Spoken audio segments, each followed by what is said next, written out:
Thanks very much. Chris, This one? Sorry.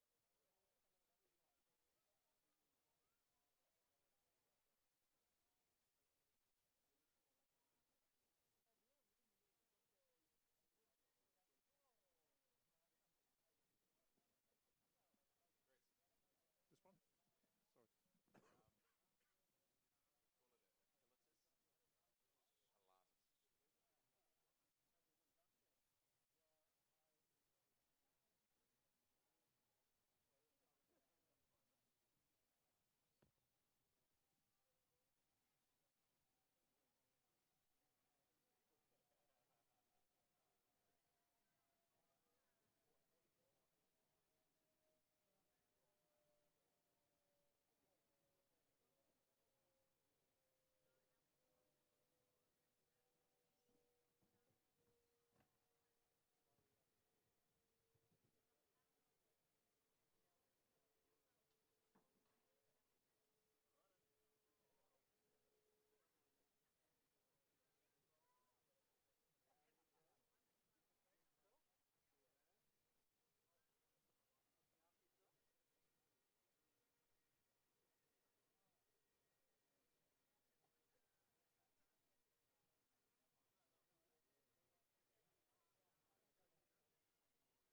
day mean to you? Good morning, Christian. Well, for me, it's a great day to commemorate. Is that all right there?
Good morning and welcome to the ABC's special coverage of the 2021 Anzac Day March live from the Shrine of Remembrance here in Melbourne.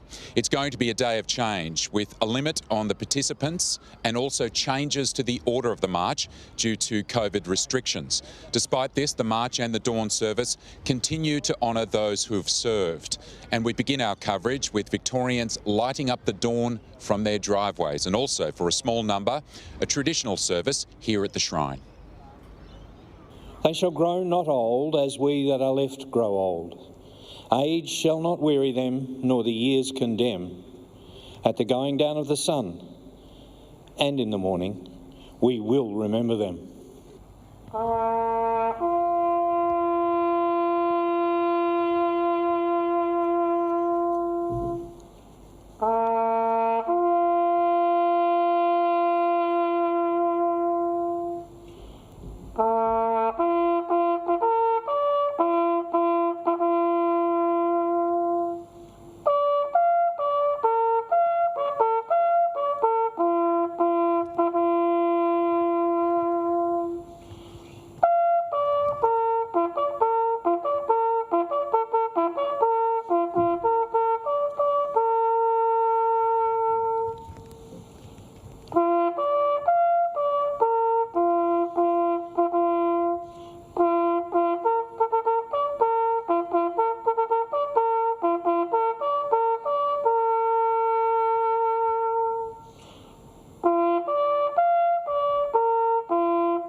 lest we forget.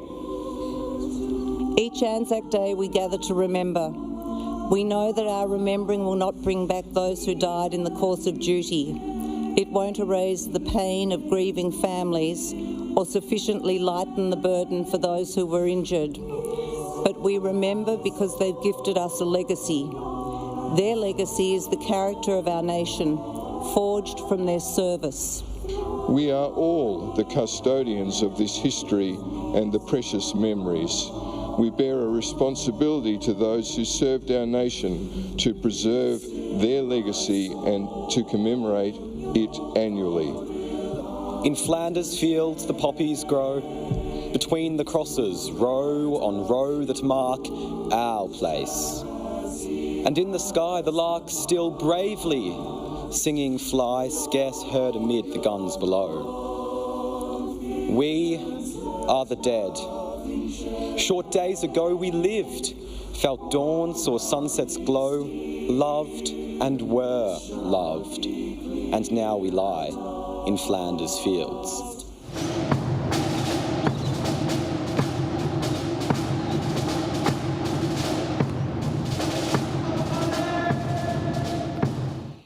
The Governor now laying a wreath on behalf of all the Victorians.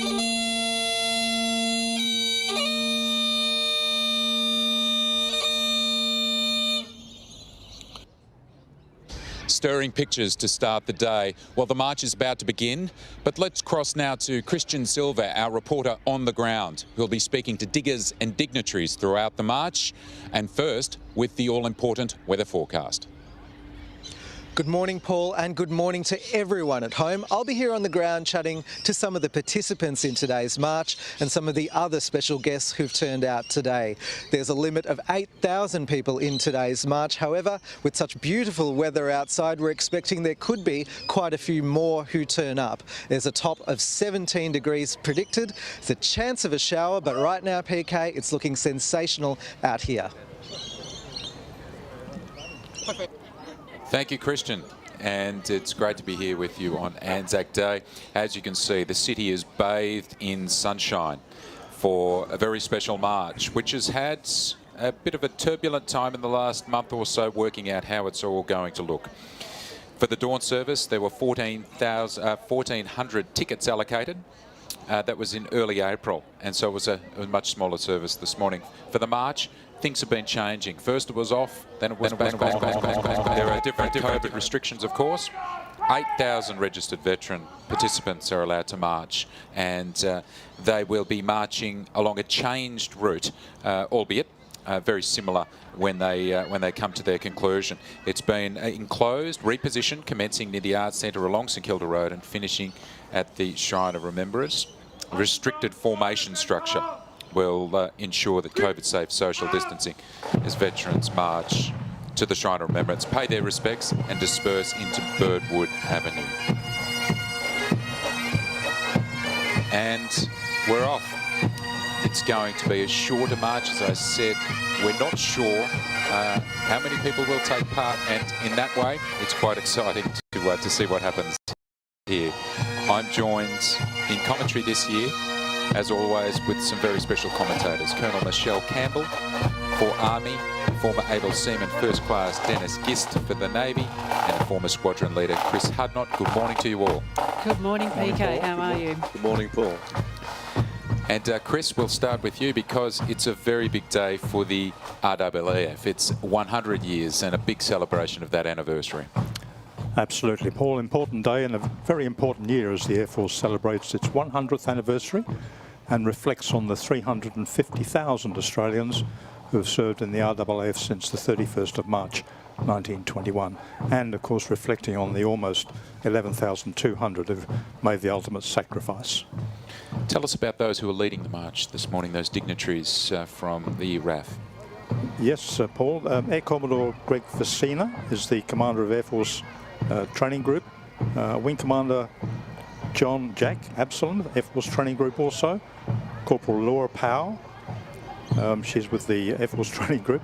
And aircraftsman John Mart. John is a former airline cabin manager. Also joining in the Air Force representation on the march is Andy Lappins. Andy served 46 years in the armed services, finishing up as a warrant officer engineer, and was a helicopter crewman in Vietnam with number 9 Squadron. And then finally Max McGregor, who's the current president of the Air Force Association Victoria, former 2 Squadron bomber pilot in Vietnam, was with the Roulettes at East Sale, and finally as a VIP squadron captain, flying the Governor-General and other dignitaries around the country. We'll talk more and more about the RAF and that marvellous anniversary later. But just to say a quick hello to Colonel Michelle Campbell. Good morning to you, Michelle. Good morning, PK. Good to be here again after last year. Yes, last year I woke up this morning, had almost strange memories of being in my driveway in a hard lockdown last year. So it's very different this year, and of course different to 2 years ago as well with those restrictions. And a big welcome to our coverage to Dennis Gist, who's going to be talking us through the Navy contingent. Good morning, Dennis. A very good morning, Paul. It's great to be here on Anzac Day and to be part of the ABC team on the broadcast. Now, they're away here with the march, and as I said, it's going to be, well, they're predicting it might take about 45 minutes, which is vastly different to recent years where the march would last for 2.5 hours. Such is the changed circumstances. But we will give a nod to those bands that come through, and that's the Haileybury band. They're leading contemporary veterans, Michelle. Yes, and we saw the 5th 6th Battalion leading, pipes and drums leading the march. Fantastic. And straight into the flyover. Chris, tell us what's happening It's here. 4 PC Pilatus PC-21 aircraft from Central Flying School. And the formation is led this morning by Flight Lieutenant Mark Karitz. And he's a qualified flying instructor and obviously a current member of the Roulettes. Now that formation will be flying north to south along St Kilda Road, and then they'll have a sweeping left turn and then return to track east to west. So they'll do a crossover there. And also there's a bit of a change around the language of the Air Force now. From now on, the Air Force will replace the term airmen and aviators to mark its transition into its next 100 years. The Chief of Air Force, Air Marshal Mel Hupfeld, made that announcement at the RAAF Centenary Dinner on 31st of March. So a bit of a change there, Chris, and appropriately so. There we go. It's Haileybury Girls College leading that with the banner there, and Haileybury College generally. And in behind, we can see some Navy participants, Dennis. And the HMAS Melbourne, one very close to your heart. Yes, indeed. HMAS Melbourne, the original, of course, was the 1960s, the Majestic class aircraft carrier, HMAS Melbourne, and look at the Royal Australian Navy veterans marching, members of that of the HMAS Melbourne crews at the moment, with their standard bearers. And Dennis, you were on, of course, we mentioned that the sometimes troubled past of the HMAS Melbourne. You were on the Melbourne back in 1964 when it struck the Voyager. That's correct, Paul, yes. That was 9 o'clock at night, 2100 hours, 20 miles out to sea from the New South Wales coast. And the collision took place, and it was Australia's worst peacetime disaster when HMAS Voyager cut across the bows, and unfortunately HMAS Voyager was sunk with the loss of 82 sailors. So we see that flyover concluding, I think, from the Roulettes. Dennis, and can I ask you, how do you reflect on that awful accident so many years later as you get older and you remember those mates that were very young and died? Indeed, Paul, yes, it never leaves you. It stays with you all the time, and not a day goes that you don't think about it, and to think something like that could have happened. And after all, most of us are just young 17 and 18-year-olds and in a peacetime disaster, and it remains in your mind. It's indelible for the rest of your life.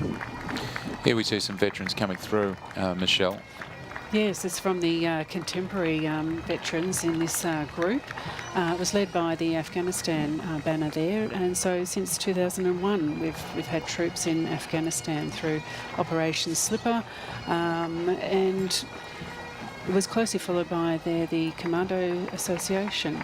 Interesting to note in the Australian yesterday, they cited that 9% of the Special Forces are now female. Great contribution there. Yeah. I see some in the march there as well. Yes. And there was a change, just to remind our viewers that there was a change last Wednesday. There were some tougher restrictions placed because of the COVID situation, and that comes from the government. Last Wednesday, they made a change where you can turn up today, use the QR code, and participate. So that was a slight change last week, and might see numbers grow even today on what might have been expected last week. And from that strong showing, I think that might be the case. We go some more marching bands through. That is might be the Old Scotch, and some more Navy coming through there, Dennis. Yes, they look resplendent in their uniforms today, Paul, and I'm sure each and every one are very proud to be there today serving Australia and participating in the Anzac Day parade to commemorate our heroes that fell and served and are still serving. Bathed in sunshine, and I've been to colder Anzac Day dawn services and marches. It's lovely weather there, and the crowd is starting to build on this shortened route as well. And the famous name Cerberus there featuring, as it always does on Anzac Day. It certainly is. HMAS Cerberus is the largest naval training base in Australia and situated at Crib Point, and it was the main training base for all Royal Australian Navy. And of course the Royal Australian Navy itself was founded in the year 1911, in the July of that year. You can see some youngsters there, Dennis. They get their chance to march. They'd be young trainee.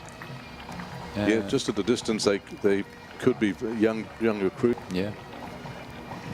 Now we see some Armoured Corps members. The Armoured Corps Association in Victoria is led by Pat O'Halloran. And then we've got some Rhodesian ex-services in Victoria represented. It's a strong showing there and a good turn up too, Michelle. Yes. It was a nerve-wracking few weeks working out what's going to be happening with the march. Indeed, indeed. And, to comply with the government restrictions of gatherings and, the social distancing, this is what we're seeing today. So great turnout from everybody. And I think the weather has really turned it on for us. There's a gentleman indicating he was looking forward to a drink after this. As is tradition. There'll be plenty of drinks later on. We know that there have been changed plans for some veterans who would sometimes finish their march, jump on a bus, and then head to various places to spend the day together. And we're told that that's slightly different, that they might be choosing some pubs nearby. So making their way quickly there and not spending too long on the buses today. Good turnout from the Royal Australian Regiment Association there, led there by the 7th Battalion. And of course you can see the famous names, and there's 8 RAR. Yes.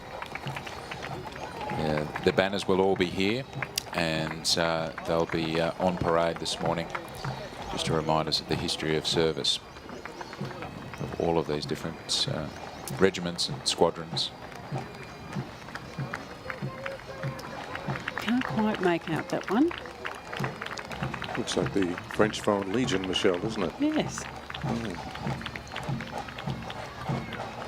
Often in the march, the various different contingents made up of overseas veterans who now live in Australia. They're all represented, and it seems that they've come out again today. Wonderful to see, and to reflect on the different types of battles and those who have come at it from different places, but now on a day of peace. Looks like we're moving into the Vietnam veterans. And they're led by the Ringwood Pipes and Drums. jumped the gun there on the bands. Old Scotch to come, but yes, welcome to the Ringwood Pipes and Drums. And no fewer than 3 contingents of Vietnam veterans going through the march today. And I can tell you that there are quite a few Vietnam veterans that have decided to turn up and have done for a couple of weeks. Not going to be held back by any restrictions, it seems, but certainly you can check in with the QR code and go for it today. 8,000 number now. Royal Australian Navy, Vietnam. That's good to see the turnout there, Paul, and of course HMAS Sydney is noted there, and HMAS Sydney served during the Vietnam War and 1965-1972, and provided the logistical arm for the Royal Australian Navy, transporting troops, ammunition, weapons, medical supplies, etc., fuel up to Vung Tau in South Vietnam. And no doubt they all remember that first trip over. I don't think they'll forget it easily. No, Paul, never. no. So Australia's involvement in the Vietnam War began with just a small commitment of 30 military advisors in 1962.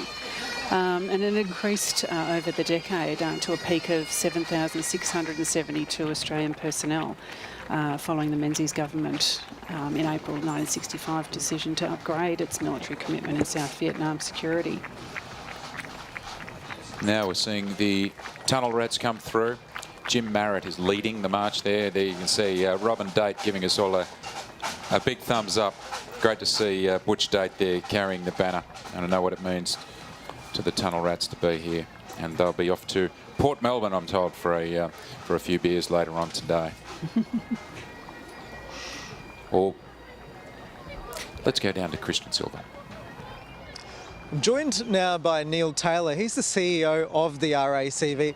Neil, what can you tell us about what the RACV's done to help veterans today? It's one of the lovely things the organisation's done for a great many years. Is every year we have the privilege of hosting an event here, and a number of us get the opportunity to drive some of the veterans who serve the country so admirably over so many conflicts. So it's a great pleasure to be able to do that every year. And tell us, how did you spend your morning?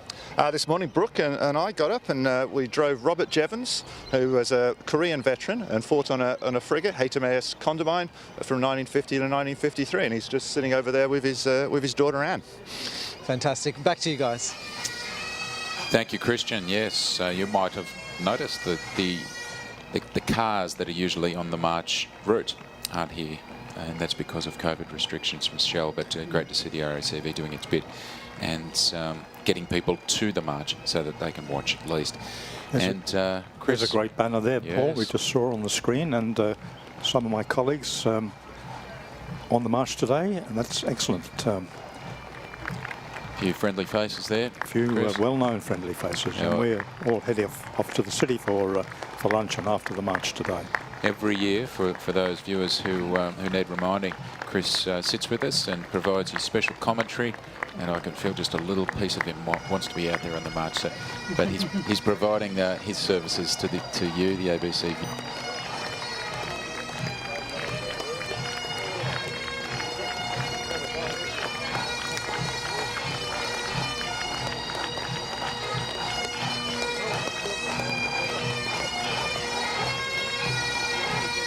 And I think we saw on screen before David Grierson. Legacy and the Shrine, and a lifetime of service. So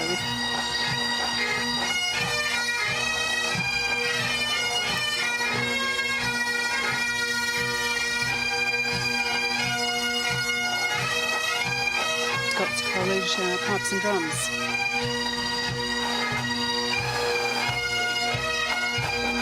I think they're a regular participant, aren't they, Michelle, in the Anzac Day March? Very much so, yes. And every year. The Pipes and Drums, they're from years 5 to 12, represented across the boys from such a young age.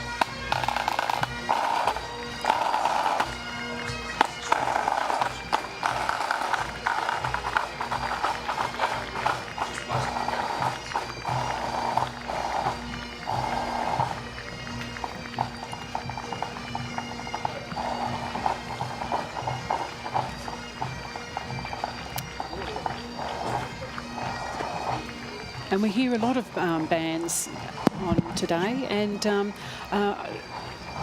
5th 6th Battalion of the Royal Victoria Regiment led the bands earlier today, and their origins go back to 1899 with the Scottish Victorian Regiment. So hence they wear the kilts as well today, so honouring that tradition.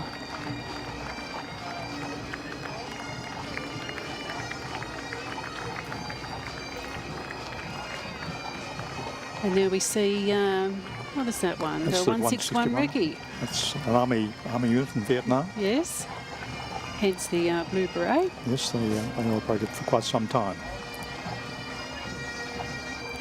Blue berets.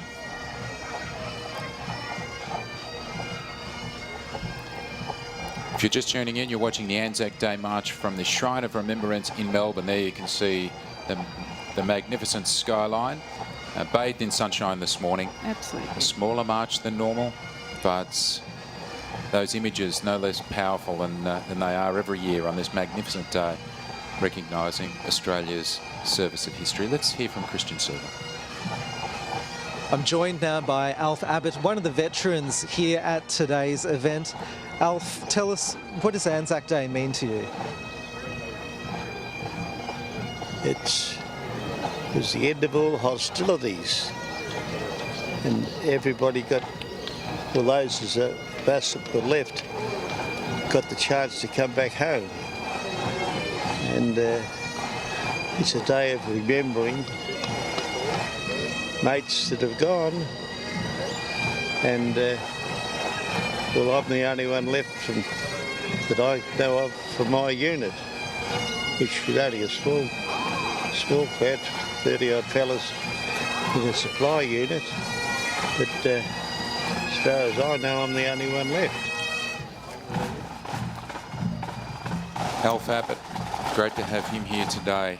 Yes, due to those slight changes in the way the march is being held, the World War II veterans who would otherwise be riding in the cars, they're being treated as dignitaries and given the best seats in the house to watch the march and to remember those who have gone. And Alf Abbott saying that it's the last of his mates still with us today.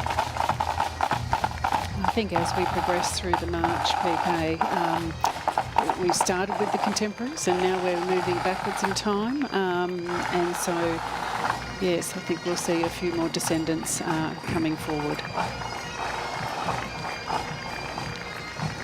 And Dennis, we saw the HMAS Quick, was it? That went yes, HMAS Quick match went through there, and of course the HMAS Canberra, which was a county class vessel of 10,000 tonnes, and that was lost on the 9th of August in battle off Sabo Island, and with the Shropshire, which was a Royal Navy, HMAS Shropshire became from the Royal Navy as a replacement to us, and later saw battle in Leyte Gulf in New Guinea, Borneo.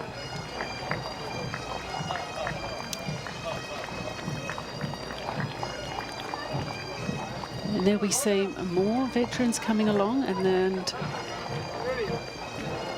I'm glad to see some of them have their broad brim hats because it is sunny outside and we were predicted rain, so...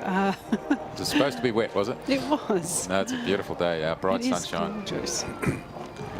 Not hot, but lovely, and perfect for marching conditions. And, Paul, if I may mention, it's interesting. If I may mention about the HMAS Canberra, it was, you know, lost in battle, as I mentioned. But the United States military command later commissioned one of their cruisers, the USS Canberra, and visited Melbourne. I think that was back in late 50s or early 60s.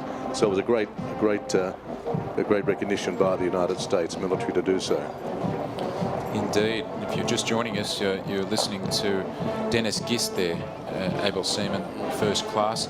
Colonel Michelle Campbell is here with her expertise in the Army and giving us those special comments about the Army groups that you're seeing in the march, and the former squadron leader Chris Hudner on his big day for the RAAF on its 100th anniversary. And there's some famous banners coming through, led by the Box Hill City Band,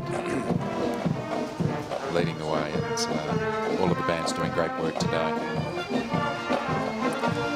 A lot of Air Force banners about to come on the screen, I think, Paul. Yes. Representing various airmen who served in the Second World War. It's good to see the young kids there, learning all about commemoration right from an early age. And certainly the Shrine has a good school educational program that I'm sure most school kids these days have gone through. Indeed, and in the several years that I've been commentating this march, I've seen it change along the way. And of course, as we see the changing nature of veterans who take to the march, but the banners will stay, won't they? Absolutely. And why do you think it's important for those banners to be represented every year? I think it's your history on a banner. You know, it feels pride, and that sort of stems back in history. Once upon a time, it was, you know, really to signal where the commanding officer was and which unit was what. So it was from a practical reason. But you know, as most things that are traditional, they stem from that practicality. And here we are today with great traditions, and we can see all the units marching along. Chris, some more very proud members and descendants of the RAAF. Yes, Paul, and I did see the 460 Squadron banner just briefly before. This was one of the longest and largest, longest serving and largest squadrons in Bomber Command in Europe. And they suffered terrible losses with more than 1,000 crew killed. And effectively, it means that the squadron was effectively wiped out about 5 times over. So a lot of fond memories. There it is, 460 Squadron and 458 Squadron just in front. And that there you see a familiar scene on the march every Anzac Day. Family or friends, carers indeed, helping the veterans make the walk up that slight rise.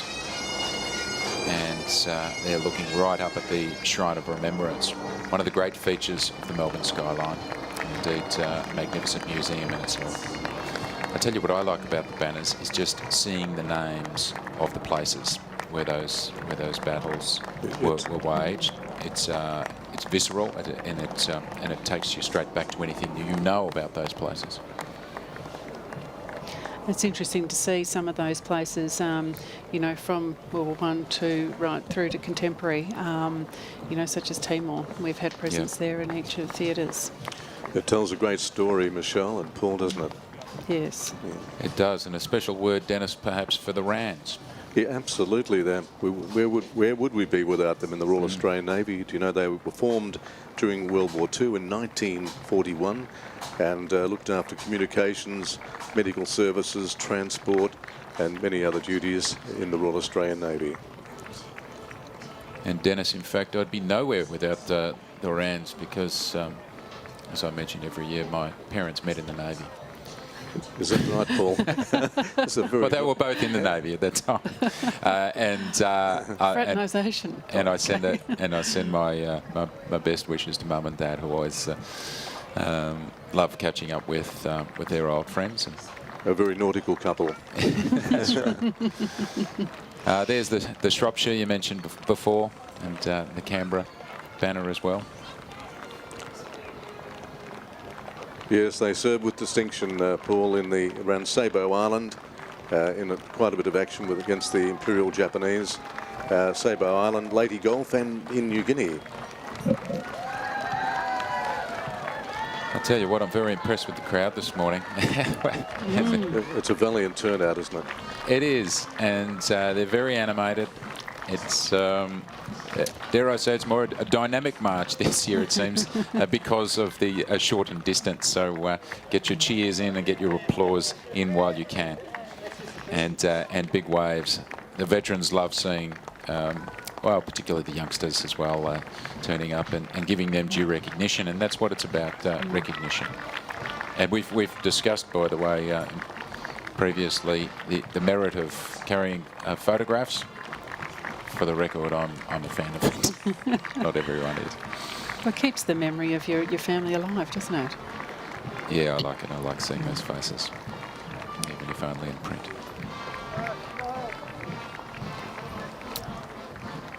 And so in World War II, as we're in this contingent now, by the end of the war, almost 1 million Australians had served in the armed forces and military units that primarily in the European theatre, North African campaign and the Southwest Pacific theatre. In addition, as we all know, Australia came under attack for the first time in its post-colonial history up in Darwin. So casualties for World War II, 27,073 were killed and 23,477 wounded. More suffered from tropical disease, hunger and harsh conditions in captivity. And over 21,000 Australian prisoners were taken by the Japanese and only 14,000 survived. If I could just add to that, Michelle, interesting at the repatriation hospital out at Heidelberg from the late 1940s through the 1950s was virtually full of veterans there being treated for their injuries and war wounds.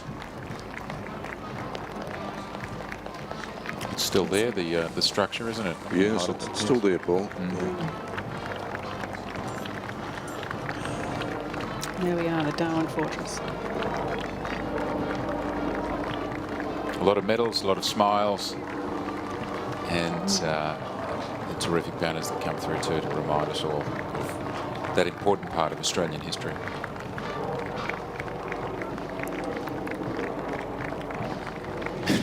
I think that's our youngest participant in the march this morning. I think it looks like he's asleep or she's asleep there too. Yes. Yeah. Oh, those dulcet tones of the bands, putting the young ones to sleep. Very safe in the arms of Dad, I'm assuming. Very good. And it was a shorter march this year. It was this side of Flinders Street. It started. So normally the march, you'd form up in all the streets in the CBD, but due to the construction work at Flinders Street, but also just to deconflict from the football, foot traffic, to comply with government COVID restrictions, we've started at this side of Flinders Street Station. So a lot of the veterans haven't had that long march, which by the time you got to the shrine, it is quite a long way. It is. I think I can sense some of those marching just making it last as well and enjoying the moment at the moment. It's the 42nd Infantry Battalion with all of those famous place names.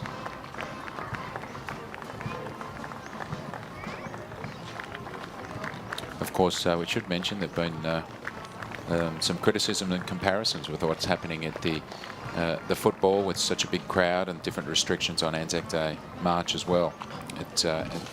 And the RSL has fielded those criticisms too, but points out that the two events are not the same and there are different restrictions placed on the march and due to the age of some of the participants as well. But perhaps that's a debate to be had later on. Yeah, and I think, the march being an open air, they've had to sort of cordon it off, whereas at the football, you've got sort of very strict, fencing that you can, all the bays, you can't flick between many of them. So. And there are differences between a seated arrangement and a standing arrangement, and some of them make you shake your head, but that's the time we're in. And it's great that the march is going ahead. That's the great positive. We just saw a couple of female veterans there standing on the side, clapping the World War II contingents going through. Currently, ADF women make up 20% of the military. The RAF leading the way with 25%, Navy 22%, and Army 15%. And those percentages have increased over the last decade. Do those statistics please you, Michelle, or yes. More to do in that area? Well, I joined 32 years ago, and it certainly wasn't that percentage. But now women are in combat roles, and really in the last decade we've had a focus on that.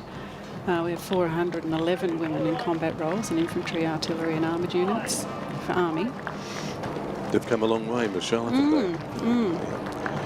I think the Royal Australian Navy and the Army and the Air Force provide wonderful careers for Australians, young Australians in particular, looking for a job. I think the military can offer that to them today. Great friendship. And we are the ADF as the most integrated fighting forces. One of the leaders in the world. So great to see some youngsters in their school uniforms carrying the banners that represents their family members, I assume, and that was a nice touch. A number of schools have adopted the old battalions just to sort of keep that memory alive and research it as part of the school program. So that's really good too. It's good, yeah. Absolutely essential. That's part of the curriculum. Nurses watching here this morning, Michelle, Paul and listeners, that viewers I should say, when I remember my earliest time was about 1952 with my family standing outside Melbourne Town Hall, and there were endless streams of thousands and thousands of returned veterans, and particularly light horsemen from the World War I on their horses in uniform, proudly moving down Swanston Street. It's incredible to think that so many have now left us, but they're not being forgotten. Even in the last 10 years, Dennis, you notice that children who are marching with their grandparents, if those youngsters are lucky enough to have veterans.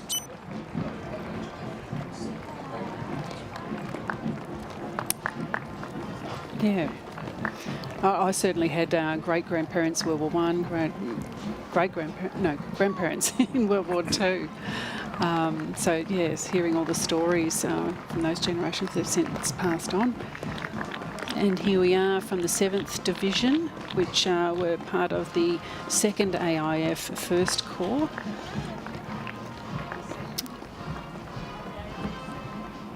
And there's a young lady with her medals on the left side. It's a great effort by all those involved, isn't it? And many come from long distances to be here today at the Shrine of Remembrance and participate in the Anzac Day parade and service.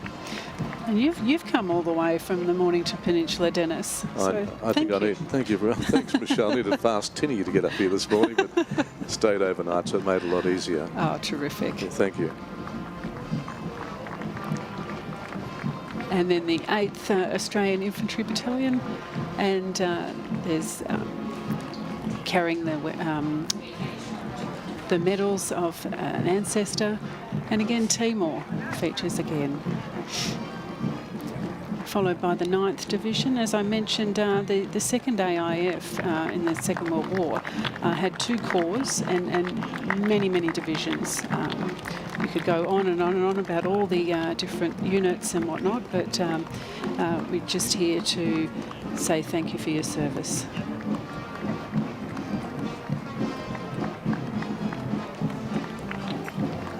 More photographs coming through. Neatly placed around the neck. Easy way to carry it. Yes. Yes, well done. I do like that. We've had this discussion before about the photographs. I think it's a strong feature. Yeah. So from 1942 to early 1944, Australian forces played a key role in the Pacific War, making up the majority of Allied strength throughout much of the fighting in Southwest Pacific Theatre. While the military was largely regarded to subsidiary fronts from mid-44, it continued offensive operations against the Japanese until the war ended. It's interesting too, Michelle, Paul, the attacks that took place in World War II on Darwin, that in recent years the whole story seems to be coming out that there were more attacks on Darwin and the port and sinking of ships and loss of life than what we knew before. So it's great for us all to know the truth and to remember those not only overseas but in Australia that fell in the fighting during World War II. Why do you think it's taken so long, Dennis, to recognise the enormity of that?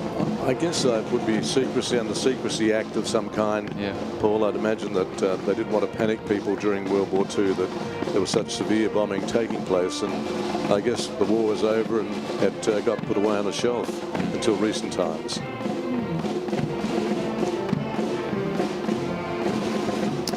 Some famous names there, Michelle. Yes, Tobruk, Finschhafen, El Alamein. Big nod to the Kuirup Secondary College. They've come from Gippsland to take their part in the marches they usually do. A very fine turnout too. Oh, yes. Yeah, they do a great job. The teenagers from Kuirup.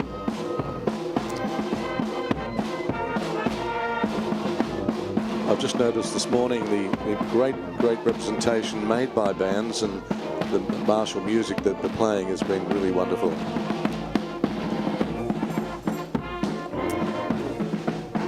It looks like we have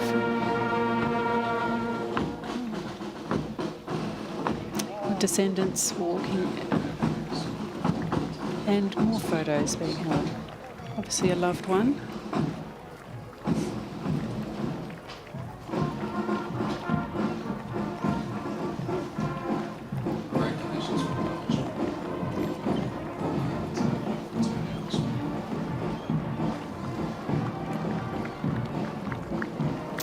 And there's a little digger bear that a young girl is carrying.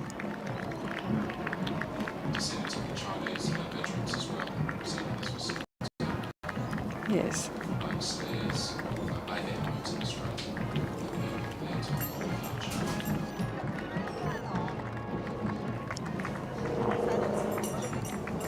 Oops.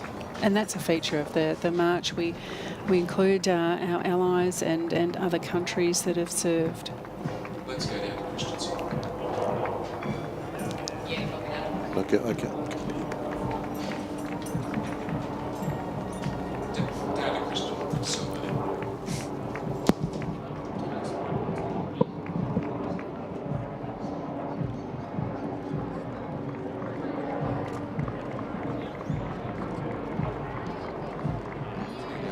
Christian side.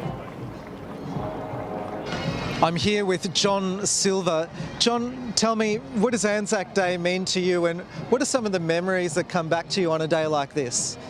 Well, it's the tradition of the whole thing, going back over generations, and importantly, to be here with my mates today and to catch up with them, blow the froth off a couple, and just share some stories. Fantastic. John, last year you weren't able to do this commemoration. Does it feel extra special to be out here today on a perfect day as well in Melbourne? Yes, it does feel extra special. It's a return to what it used to be, to a part. It's just a shame that the government saw fit to reduce the numbers.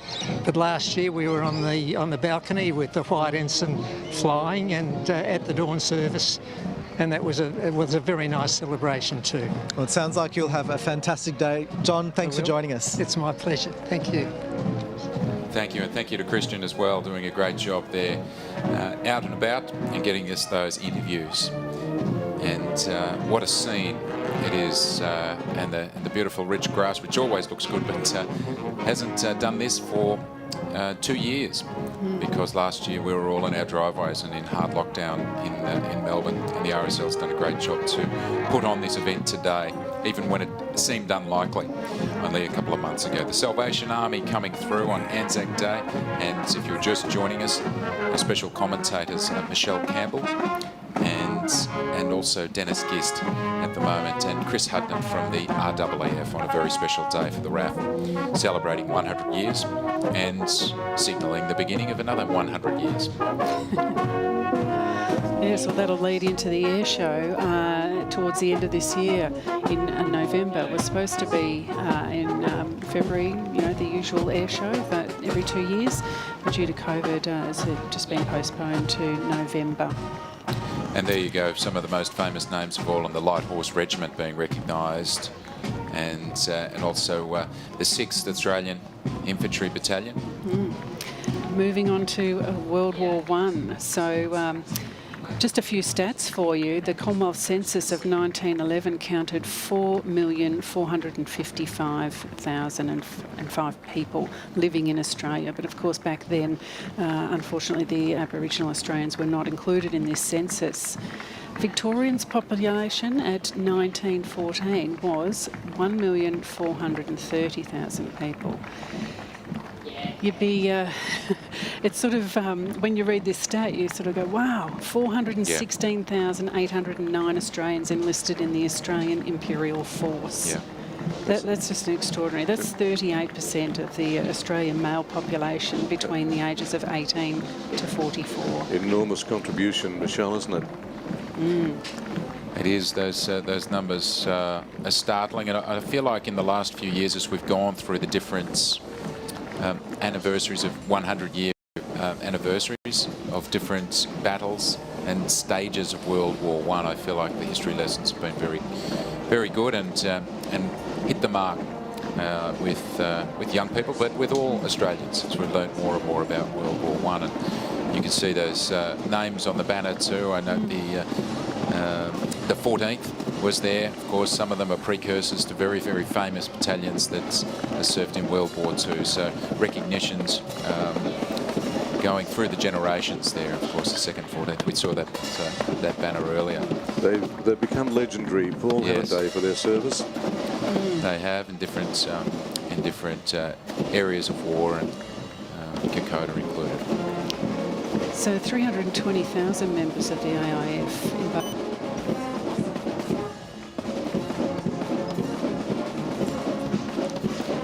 So almost 60,000 were killed in action or died of wounds overseas.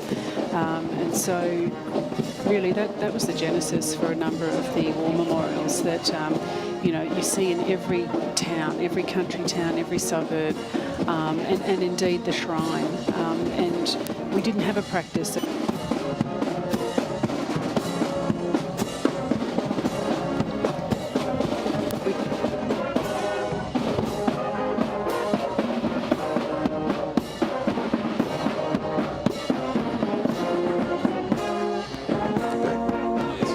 then we didn't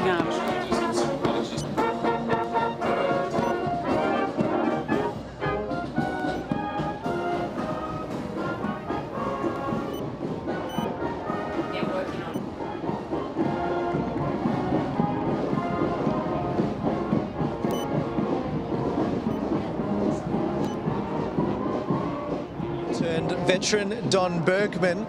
Don, tell us, what does Anzac Day mean to you?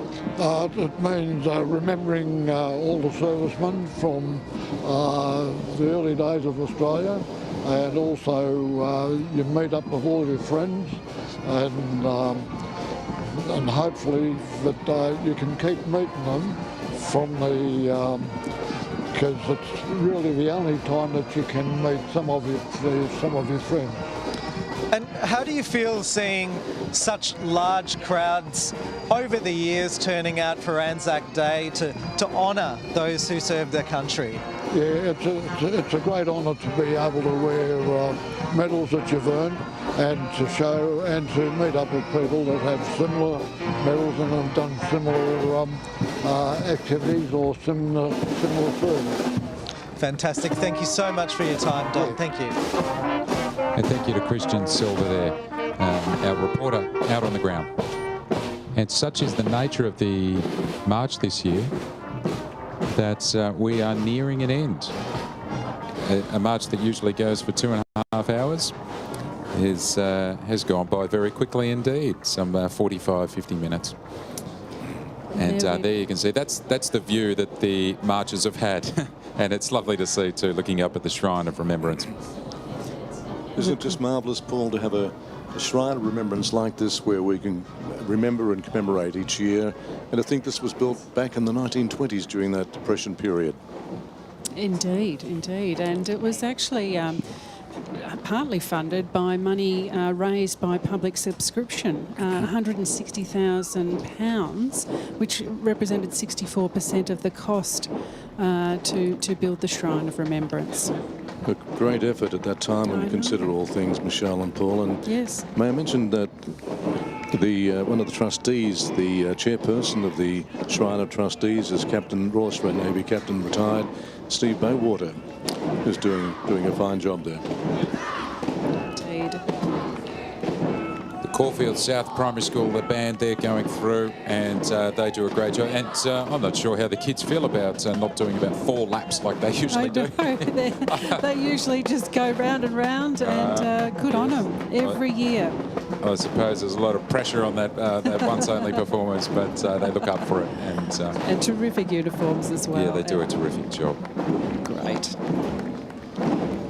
We're just having just a couple of technical issues this morning, but the march is proceeding, and so are we, with our coverage of Anzac Day and the march up to the Shrine of Remembrance. Of course, a full day of commemorations right across the city. And as we see all of those marching bands come through, it's worth noting that I'm hearing there's been bumper crowds, notwithstanding COVID restrictions, at local RSLs and in different places right across the city and the state. And people still getting out in their driveways this morning, learning from last year that that's a really valid and powerful way to do it as well. When you stand out there on your driveway and look across and up and down the street, people are standing there with candles, and at least one person's put the radio on Or live stream. On YouTube. Oh, Michelle, you're way ahead of me. Oh, yes, that's what we did at our street this morning. Candle and wireless down my way. Tin Well, that's cans. just us. Lots of medals and terrific marching this morning, and lots of smiles in the crowd. Quite a big crowd turning up. Yes. An hour before the march, we just weren't sure how this was all going to go off this morning. The planning has been frantic, but the RSL has done a terrific job to stage this march as it has. And here we have, I think these are the March Marshals. And so they've been instrumental in executing this march today. A lot of planning, months of planning and replanning as and when the restrictions and government advice are changed. And so hats off to all those marshals that have stuck with it and produced such a beautiful march today. The Chief Marshal is Colonel Jason Cook. His deputy, Stretch Jarvis, Bruce Jarvis, but everyone knows him as Stretch. And they've done a fantastic job of, orchestrating this order of march down from our usual sort of 3 hours down to an hour and a half, and sort of fit it all in. And the Scouts have really supported us over the years, carrying the banners for all the different units across the ages. And so they're fantastic. And they usually get here at Dark 100 to sort of, help with all the banners and unravelling them and, getting the right people to carry the heavier ones and so on and so forth. So thanks very much. Yeah, it's great to recognise the Scouts. We perhaps don't mention them as often as we can. And very important too, Paul and Michelle, for our youth to be learning and participating in the Anzac Day Parade, which will carry them forward into the years. Yeah, great experience for everyone. And that's the end of the march. And let's just take a break now and have some reflection with this really important story.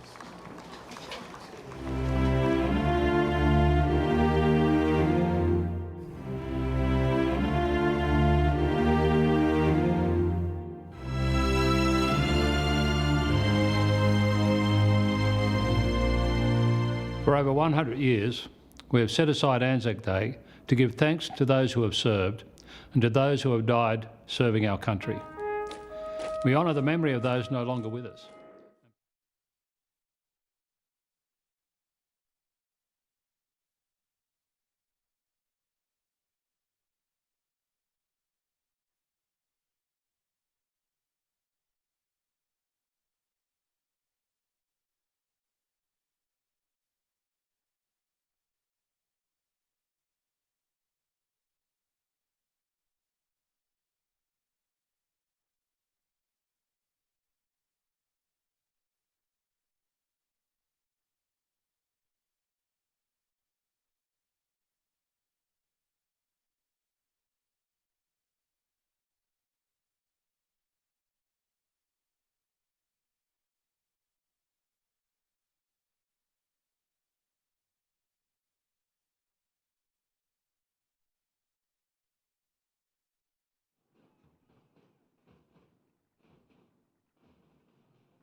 you did that right. Excellent work, sir.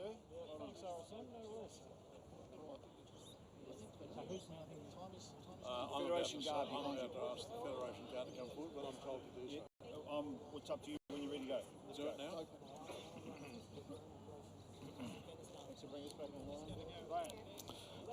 Would the Federation Guard please take post?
Distinguished guests, ladies and gentlemen, a wonderful turnout and brilliant commemoration march to signify the 2021 Anzac Day March ceremonial parade has come to a conclusion. However, we have a significant amount of ground to cover in the next few minutes. On the forecourt, in just a few moments, the first group of wreath layers will gather. As they lay their wreaths, they will be accompanied by life governors and trustees of the Shrine of Remembrance. By way of interest, the Governor of Victoria laid a wreath this morning in the inner sanctum of the Shrine of Remembrance on behalf of all people of Victoria. Representing the RSL is Dr. Robert Webster, State President. Representing the Shrine of Remembrance trustees, Captain Stephen Bowater, Chairman. accompanied by Mr. Peter Whitelaw, Shrine Life Governor.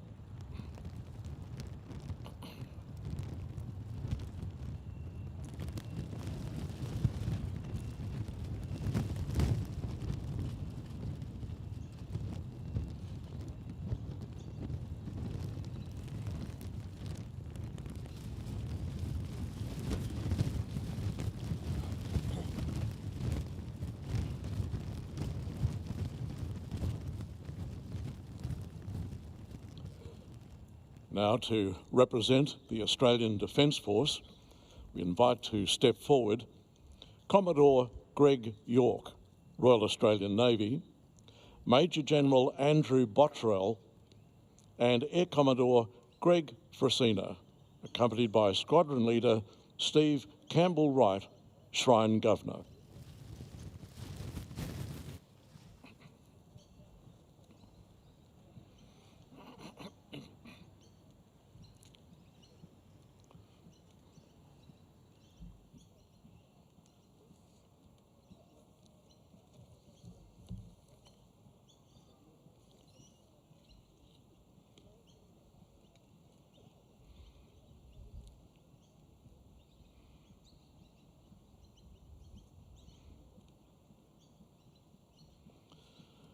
Representing New Zealand, Ms. Vanessa O'Neill, Consul General of New Zealand, accompanied by a member of the New Zealand Defence Force, Captain Peter Crutchley.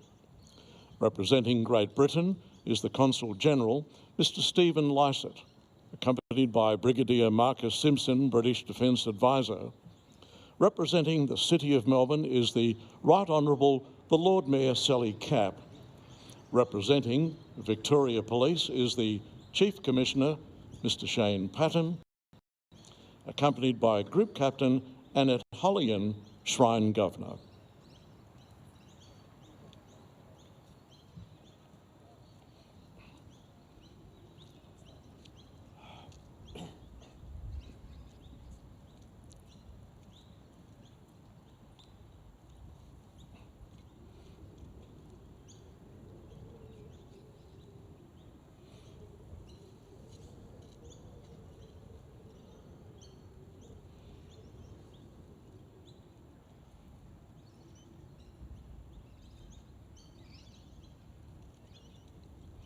Representing a selection of ex-service organisations, Carry On representative by President Lieutenant Colonel Kyle Tyrrell, Melbourne Legacy represented by President Legatee Hugh Roberton, National Servicemen's Association represented by the President, Mr. Bob McIver, Freemasons Victoria represented by Grand Master Richard Elkington, accompanied by Mr. Graham Plumridge, Shrine Trustee.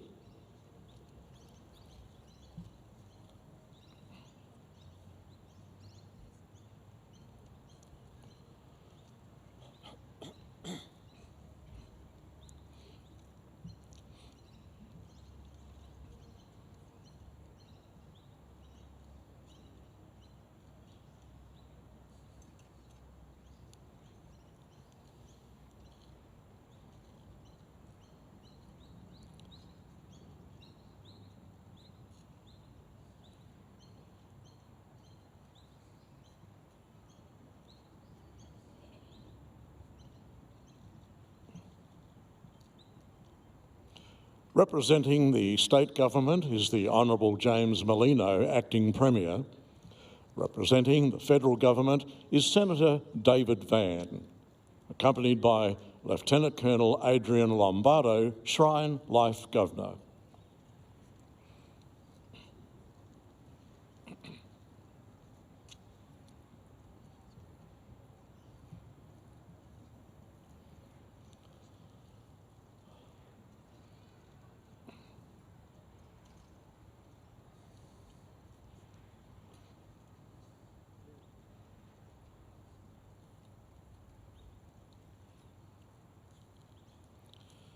Marking sacrifice, honour and bravery.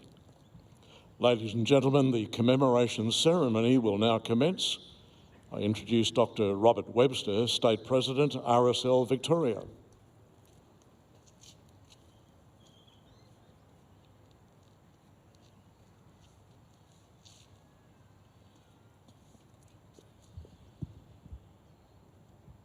Thank you, Peter. I would like to acknowledge that this service is being held on the traditional lands of the Wurundjeri people of the Kulin Nation, and pay my respects to their elders, past, present and emerging. I also acknowledge those Indigenous and Torres Strait Islanders who have served and continue to serve in the Australian Defence Forces. Welcome everybody. The Honourable James Merlino, Acting Premier, the Honourable Michael O'Brien, Leader of the Opposition, Senator David Van, representing the Prime Minister, Mr Tim Watts, representing the Federal Opposition Leader, Lord Mayor Sally Capp, Mr Shane Patton, the Chief Commissioner of Police, Captain Stephen Bowater, Chair of the Shrine of Remembrance Trustees, Major General Andrew Bottrell, Senior Army Representative, Commodore Greg York, Senior Naval Representative, and Air Commodore Greg Fresina, Senior RAF Representative. Major General Emeritus Professor Jeffrey Rosenfeld. Consuls, Presidents, representatives of fellow ex-service organisations. Distinguished guests, ladies, gentlemen, welcome to the 2001 Anzac Commemoration Day ceremony. During this Anzac period, we don't just remember those events of 106 years ago, but we also remember the service and sacrifice since that fateful day at Gallipoli.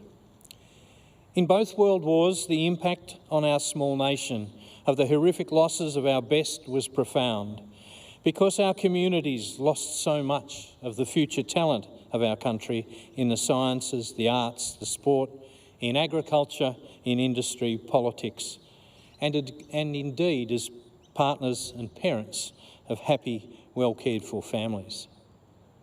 Since Federation, close to 2 million people have worn the various uniforms of the Australian Defence Force, and of those, nearly 950,000 have served overseas.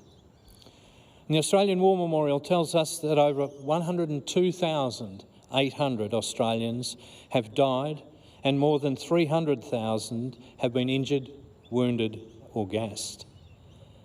And we will never know the number that have suffered from the mental horrors that breed in war.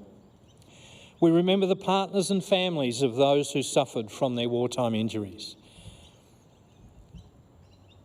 A letter to the editor of our Members magazine sums up in 4 words the traits developed and shown during wartime. The words are courage, endurance, sacrifice and mateship. The writer of the letter, when talking about his father, said, "Dad said everyone who served had courage. Everyone endured. Everyone made sacrifices, but the thing that carried the day was mateship. Knowing that your mate would be by your side when things were rough was the prime reason success in war was achieved." I would add another word to that list: respect. The respect for each other during service and respect for all who have worn the uniform of the Australian Defence Forces over the last century. Our ceremony begins today with reciting the Lord's Prayer. Would you please join with me? Our Father, who art in heaven, hallowed be thy name. Thy kingdom come.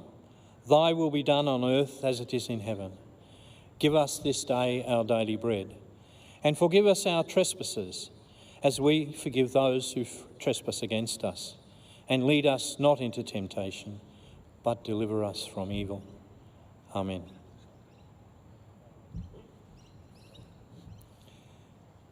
In this, the RAAF's centenary year, it is only fitting that an Air Force officer should deliver our address at this commemorative service.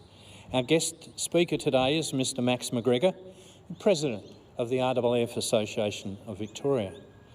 To tell you a little bit about Max, he enlisted as a trainee pilot in January 1964, graduated in 1965. He then trained on Canberra bombers and flew that aircraft with squadrons at Amberley in Queensland and later with No. 2 Squadron in Vietnam, flying 216 operational missions during his time in country. After returning to Australia, he became a flying instructor at East Sale and later in Western Australia. He was a member of the Roulettes Formation Acrobatic Team in 1971-72. He later flew with No. 34 VIP Squadron in Canberra, flying Governors General, Prime Ministers, Ministers and the like around Australia. Max resigned from the Air Force in 1976 for a career in civil aviation. Please join me in welcoming Max to the lectern. Ladies and gentlemen in VIP tent, please be seated.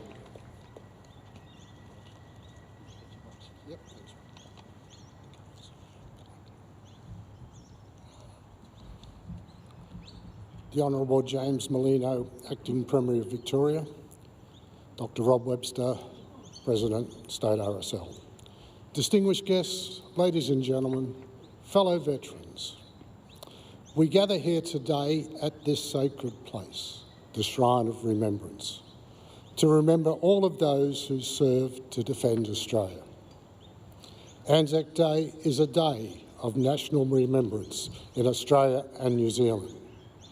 It broadly commemorates all Australians and New Zealanders who served and died in all wars, conflicts and peacekeeping operations. Anzac Day gives us as a nation the opportunity to salute the courage and the strength of all those servicemen and women of the past, as well as today's Army, Navy and Air Force for their service to Australia. Today I would like to acknowledge an additional aspect of this Anzac Day, a special anniversary, the centenary of the formation of the Australian Air Force. As an Air Force veteran, I am honoured and privileged to give this address, and I wish to thank the Australian Air Force for the 100 years of dedicated service and selflessness that it has given to the people of Australia. In 1909, Giulio Duet, a great Italian air power visionary, pronounced, "The Army and the Navy must recognise in the Air Force the birth of a third brother, younger but nonetheless important in the great military family." In 1912, the Australian government made the decision to form a separate branch of the Australian Army with responsibility for operating aircraft. It was to be known as the Australian Flying Corps. The first flight occurred at Point Cook on the 1st of March in 1914. Point Cook Airfield has its own place in history. It is the oldest continuously operating military airfield in the world. The Australian Flying Corps subsequently provided 4 squadrons to the Middle East and the Western Front. The British commander in the Middle East, General Allenby, considered the Australian No. 1 Squadron to be his best squadron and stated, "You gained for us absolute supremacy of the air, thereby enabling my cavalry, artillery and infantry to carry out their work on the ground practically unmolested by hostile aircraft." Numbers 2, 3 and 4 squadrons served on the Western Front, and our 2 fighter squadrons downed a total of 384 enemy aircraft. The innovative Lawrence Wackett developed and employed a parachute system to deliver ammunition to Australian troops on the battlefield. There is no doubt that the disruptive new air capability fielded by Australia was greatly assisted by the genius of the Australian Corps Commander, General John Monash. He was particularly successful in developing and perfecting the integration of air power in all its roles in his combined arms approach and tactics. When the Australian Air Force was formed on the 31st of March 1921 as a separate fighting service, it was able to build on the experience and traditions of the Australian Flying Corps. The Australian Air Force became the Royal Australian Air Force after King George V gave his assent in August 1921. Since then, the Air Force has been engaged in every conflict in which Australia has been involved, including the Korean War, a forgotten conflict that shaped the modern world. Our Air Force has always performed admirably despite horrific loss of life in many great air battles. Over 11,400 Air Force and Australian Flying Corps personnel have lost their lives in operational service. May we remember them all. Today's Air Force is a formidable world-class force, something of which we can all be proud. Our Air Force is deployed across the world, the most concentrated deployment being in the Middle East. When our servicemen and women return home later this year, Australia's longest military engagement, Afghanistan, will finally be concluded. While the Air Force is primarily a fighting force, its humanitarian role is also significant. The Air Force has provided flood, drought, bushfire and cyclone relief in Australia, and humanitarian relief to many of our Pacific Island neighbours. The motto for the Air Force Centenary Commemorative Year is then, now, always, a fitting description and commitment. I served in Vietnam in 1968 and 69 with No. 2 Squadron Flying Cam bombers from Phan Rang, an extremely large United States Air Force base. We were 300 Australians and 8 ageing Canberra bombers among approximately 10,000 American personnel. Ours was a very small component of the strike force flying out of Phan Rang. However, the results obtained by No. 2 Squadron showed what a force of well-trained professionals can do. While we flew only 6% of the strike missions from Phan Rang, we achieved great success. On my right breast, I am wearing 2 ribbons. Unit citations awarded by the foreign governments of the Republic of Vietnam and the United States of America. I am incredibly proud of our squadron's achievements that led to these unit citations being awarded, for they reflect a whole-of-squadron effort. The aircraft and crew conducted the bombing sorties, but without all of the squadron working together, our results would have been significantly less.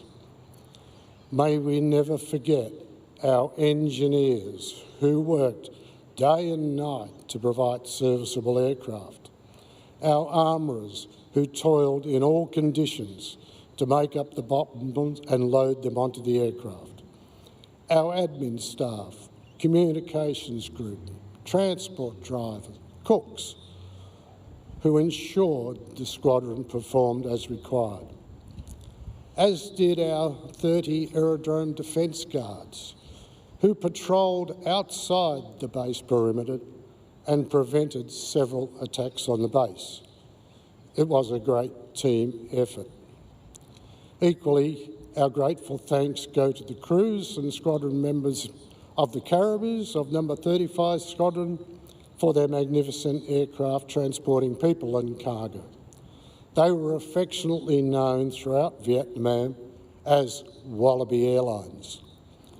Also, we will never forget the outstanding multi-purpose roles the Iroquois helicopters and crews of 9 Squadron provided to the Australian Task Force.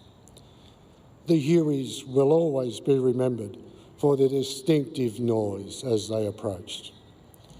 All Australians in Vietnam were supported by the regular Hercules flights between Australia and Vietnam. Whenever I come to the Shrine of Remembrance or visit any war graves overseas, 3 words come to mind: remembrance, respect, and hope. I remember all those who lost their lives in service to Australia, and I remember all those injured, both physically and mentally. I remember the families devastated by the loss of loved ones and the families who carried on with their lives as best they could while supporting their injured loved ones. I respect all those who carried out the assigned duty while knowing that the odds of their survival in cases were incredibly low. I acknowledge and respect the Australians flying in the Royal Air Force Bomber Command during World War II, when night after night they continued to fly, knowing the horrific losses that were expected for each and every raid they conducted. I sincerely hope that no further generation of Australians will have to defend our country from attack, nor be involved in overseas military action. My hope is just that, a hope. However, I know that if called upon, the members of the Australian Defence Force will acquit themselves with great courage and commitment, as they have always done in the past. The original Anzacs left us a legacy of duty and service that we honour today. It has continued to grow and has been strengthened by those who followed them, Army, Navy and Air Force. We do not glorify war, but we celebrate the spirit of Anzac. Anzac Day is a day for the people, a day to remember, respect and honour those who have served, and to acknowledge our combined armed forces of today. I salute their unique qualities of courage, self-sacrifice and fellowship. From Gallipoli through to Afghanistan, lest we forget.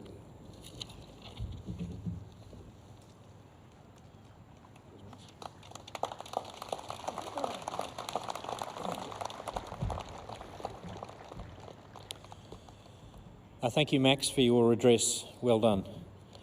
I now introduce and invite Peter Dominion to read the Anzac Requiem.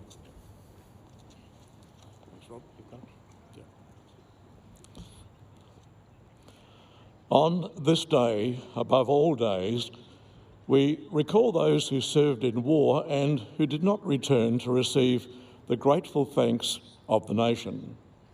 We remember those who still sleep where they were left, amid the holy scrub, in the valleys and the ridges of Gallipoli, on the rocky and terraced hills of Palestine, and in the lovely cemeteries of France.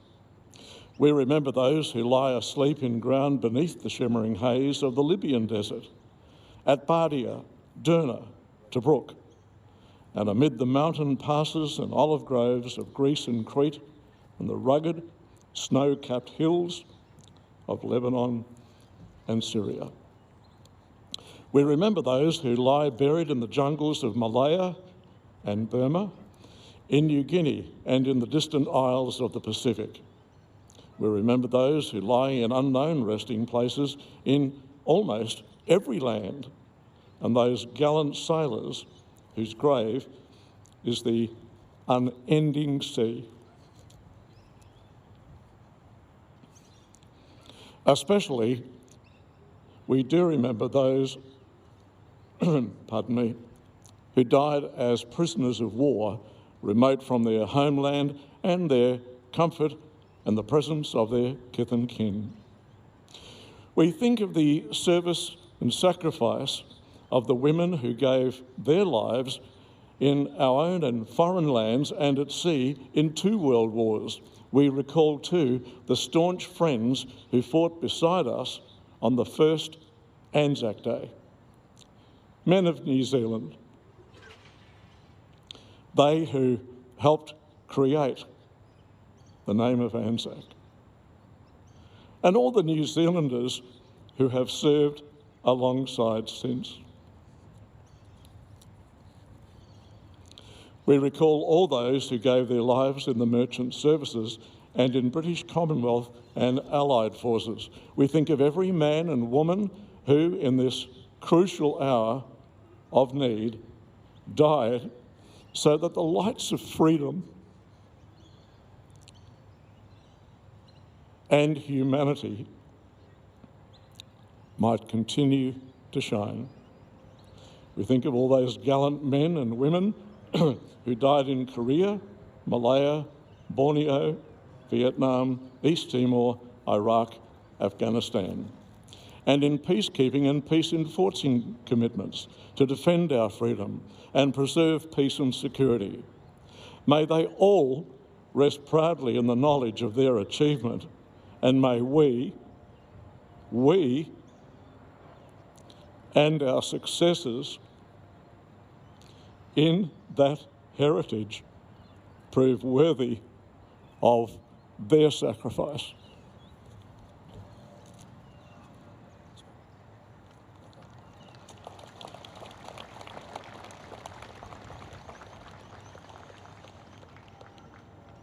Thank you, Peter. We're now going to move into the odes, and I would first like to invite Commodore Greg York, CSC, RAN, to recite the ode to our sailors.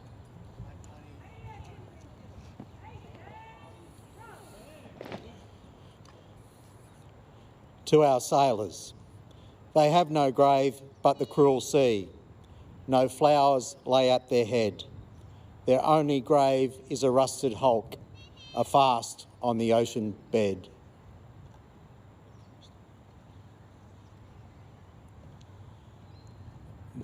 Major General Andrew Bottrell, CSC and Bar, DSM, will now recite the ode to our soldiers.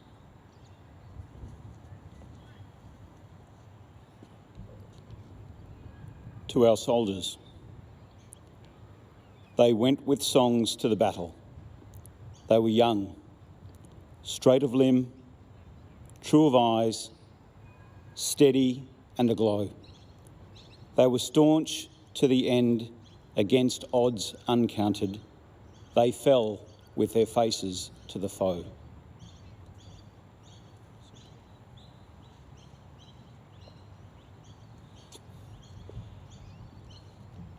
I now invite Aircraftsman Jonathan Matt to recite the ode to our aviators.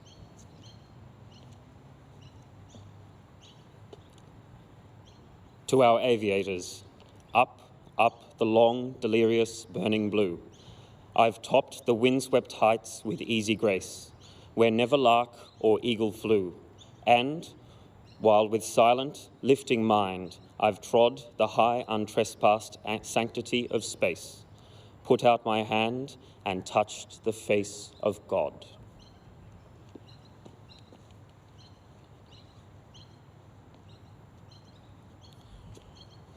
Would those in the VIP party please stand and face the shrine? Let us stand in silence as a tribute to the fallen.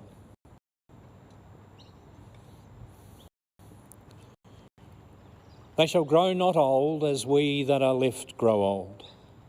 Age shall not weary them, nor the years condemn. At the going down of the sun and in the morning, we will remember them.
Lest we forget.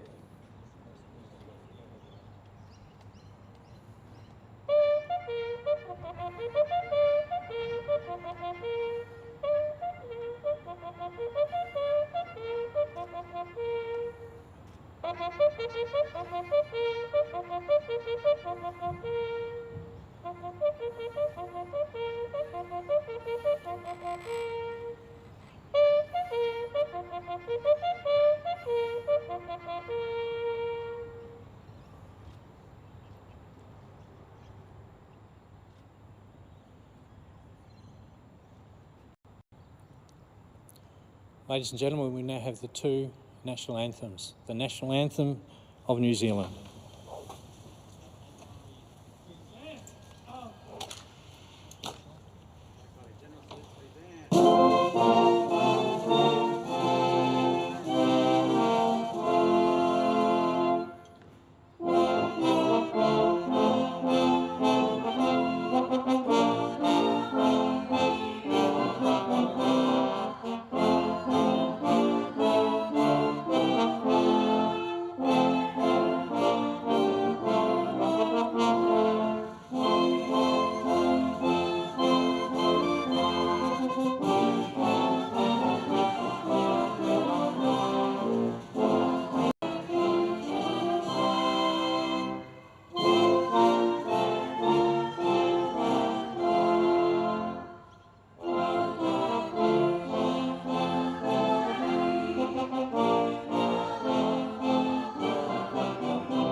The national anthem of Australia.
Thank you, ladies and gentlemen. This concludes our commemorative service for the year. I'd like to make some comments, though, just as thanks and various other acknowledgements. To any veteran listening or watching this, if you have mates with whom you served who live in Western Australia, reach out to them today. Send them a text, give them a call, send them an email, just to let them know that even though they're in lockdown, we thought of them on their Anzac Day also. But I would like to take this opportunity of thanking all those involved in all aspects of planning for this year's Anzac Day events. With the changing environment, adjustments to all facets of the events were changed up to as late as yesterday. I'd like to pay special thanks to Colonel Jason Cook, the Chief Marshal, his Chief Staff Officer, Bruce Jarvis, and Brian Neal for the work that they have undertaken with their team of volunteers to bring this day together. They have dealt with the changing requirements in their stride and provided significant leadership to the groups of volunteers under their command. To our volunteer marshals, we thank you sincerely for giving so freely of your time leading up to the march and for working today. To the CEO and back of house staff at Anzac House, RSL Victoria, all the staff of the Shrine of Remembrance, their efforts in ensuring that today has gone so smoothly are acknowledged and commended. To all the members of the Australian Defence Force for not only their support today at the Shrine, but across Victoria in assisting with local Anzac Day ceremonies. The City of Melbourne for their assistance in preparing the city for today's commemoration. The men and women of the Victorian Police on duty today, thank you for your service. To the media, ABC TV and radio for broadcasting this morning's dawn service and march. To the Royal Australian Army Band. I also offer sincere thanks to the RACV and its wonderful team of volunteer drivers with their transport arrangements for our veterans, particularly the elderly. To the cadets and scouts who participated today, you should be very proud of your involvement.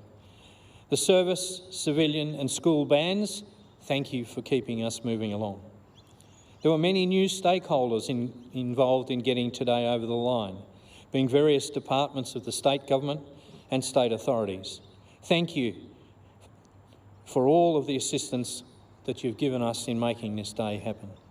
Ladies and gentlemen, I wish you a great afternoon. Thank you. Farewell. Would the Federation Guard stand down?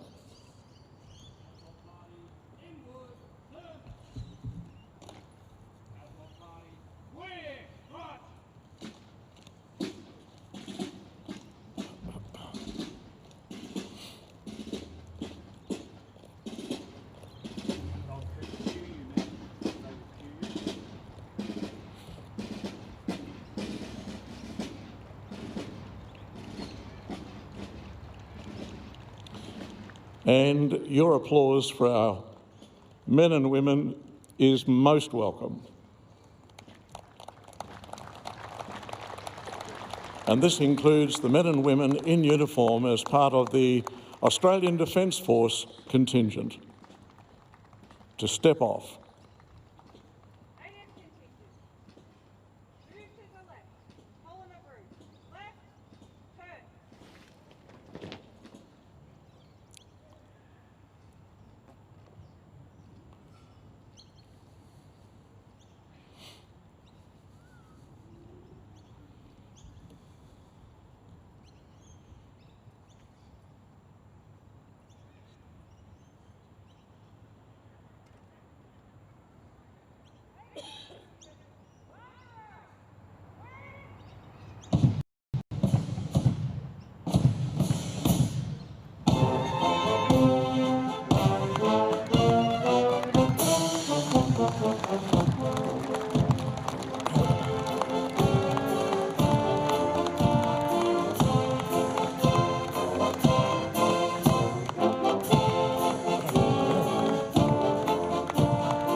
And in the words of Dr. Robert Webster, President of the RSL, thank you for your attendance.